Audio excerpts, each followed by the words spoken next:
Welcome to the Swell. I'm Elijah Waters, Green River District Manager. We're just releasing the travel management plan for this area. This will tell you what routes are open, what routes are closed to motorized travel, and then in some cases what those restrictions will be. We received more than 6,000 comments from you, the public lands users and stakeholders. BLM Utah also held multiple public meetings to provide information on travel management planning and hear your feedback. We listened, and here's where we landed. This is our selected travel network in the San Rafael Swell.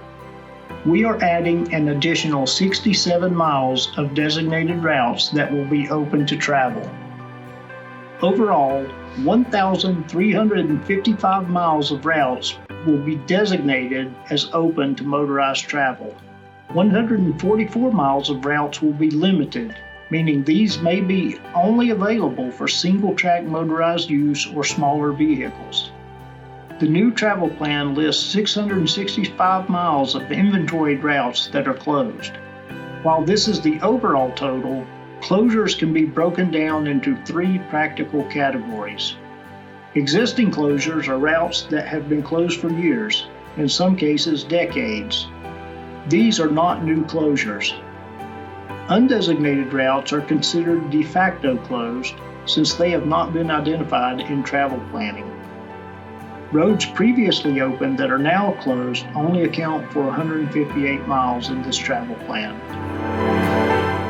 A multitude of cherished experiences for recreators remain available with this selected travel network. This is a balanced approach that we hope will last for many years and preserve this special place for our children and future generations.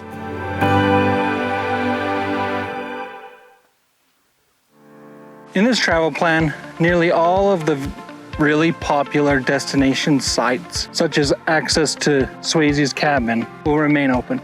Destination routes such as Eagle Canyon, Devil's Racetrack, Fix-It Pass, Eva Conover will all remain open and available in this travel plan, thanks to public comments.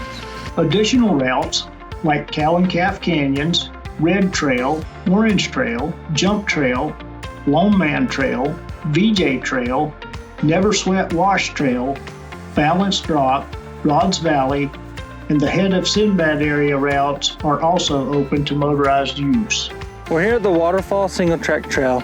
We received a very large amount of public comments from people showing the value of this trail and how it provides, more miles and more access in relation to the Temple Mountain Trail system.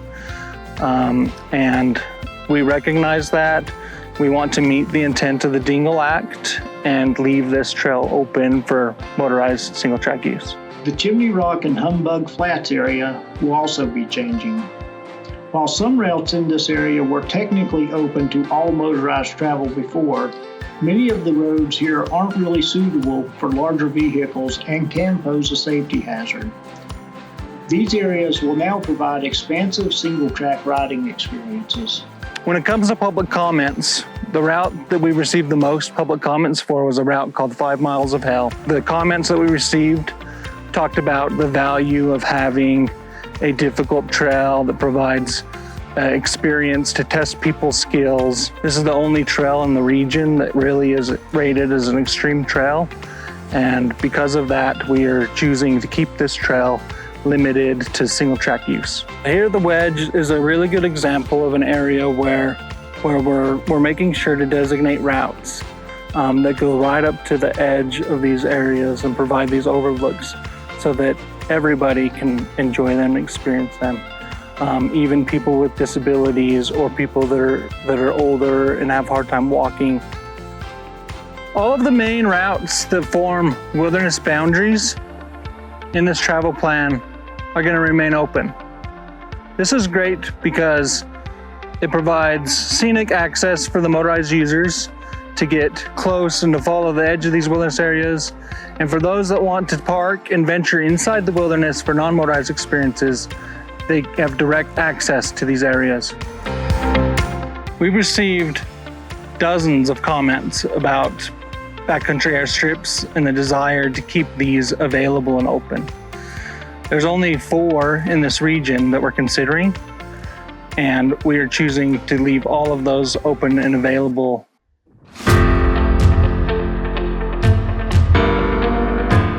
The most common public comment we received involved camping access. Many of the campsites in the Swell are not designated campsites, so the BLM took time to look at all of them, and some of those camping spurs that were socially created are now legally open. The BLM did our best to decide which routes went to sustainable campsites that are contained and provide the best experiences for the users. Other campsites that have known resource concerns were campsites that we closed. This is an example of one that we're actually going to leave closed. As you can see, there's some cryptobiotic soils. This is where some of our sensitive plants kind of thrive. This campsite is located on durable surface. It's right adjacent to a designated route, and it doesn't go off into the trees, into the sensitive soils or sensitive plants. And that is the reason why we're keeping sites like this open. In some cases, we're opening routes that were previously closed. This pictograph panel at Prickly Pear Flat was previously in a wilderness study area. The Dingell Act changed the boundary, and now we're opening this area for motorized access. The more people coming here might cause more impacts like graffiti or people touching or rubbing on these. Sites like this will be monitored. And if we find that opening this road is causing more impacts to sites like this, then that is something that we can reconsider. It's really important to, be proud of the access you have, but also be very respectful of sites like this when you visit them. We'll also continue monitoring historical sites like old mining and ranching structures. Thanks to input from the Sanrafaelswell Recreation Area Advisory Council, we are opening routes to historic mining sites and plan to construct educational signs for visitors. The Dingell Act that was designated in 2019 gives us guidance and direction to provide more education at historic mining sites like this in the Swell. By designating routes that lead to areas like this, it'll give us the ability to accomplish that.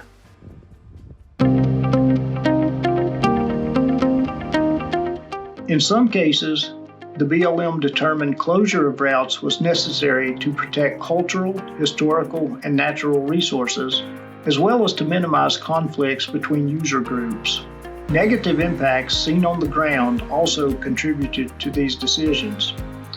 But in most cases, routes that were closed received little to no use or have been closed since the previous plan. Closure does not mean that it's not open to the public. Closure just means that it's closed to motorized vehicles. For example, a lot of the routes that go around the San Rafael Knob, we're actually going to be closing to enhance the non-motorized recreation activities that happen around there. But we're also providing access to many of the really good overlooks, motorized access to the good overlooks and to the historic mines that are in this area. Many of the routes in this travel planning area were originally constructed for mining. However, many of the old mining roads have started to reclaim or are unsafe to use. And those are the type of mining roads that we'll be closing.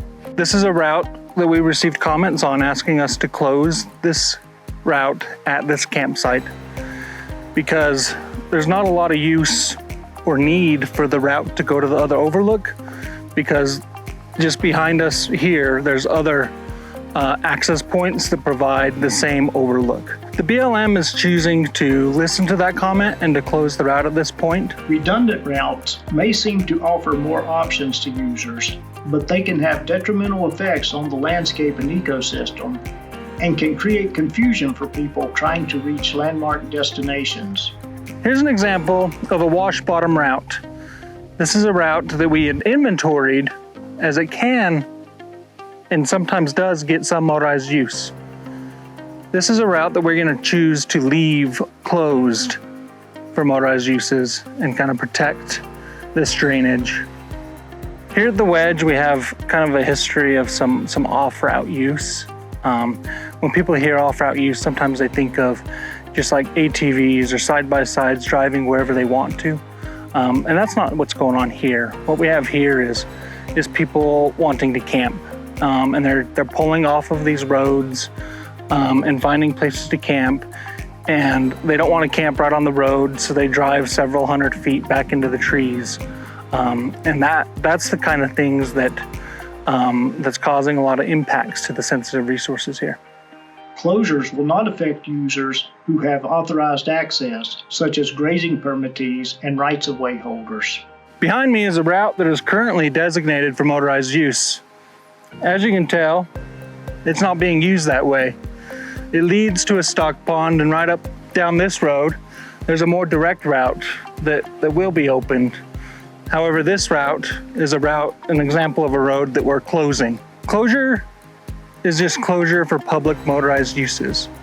That does not mean that the ranchers can no longer maintain the stock pond or that they may not be able to use these access roads anymore. If a permittee who's authorized to maintain this type of stock pond came out here to maintain it, but somebody was parked on it or camped on it, it would limit their ability to accomplish those tasks.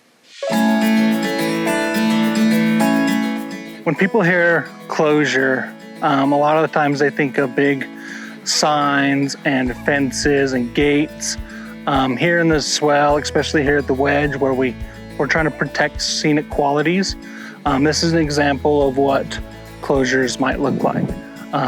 Maybe a little rock deterrent to keep vehicles there. The vegetation in the back is dead veg. It's vegetation that we've set out strategically to kind of mask the route and make it look like it never existed. The decisions we're making here in this travel plan are not permanent by any means. We will be implementing the decisions we make, and we'll be monitoring the effects of those decisions.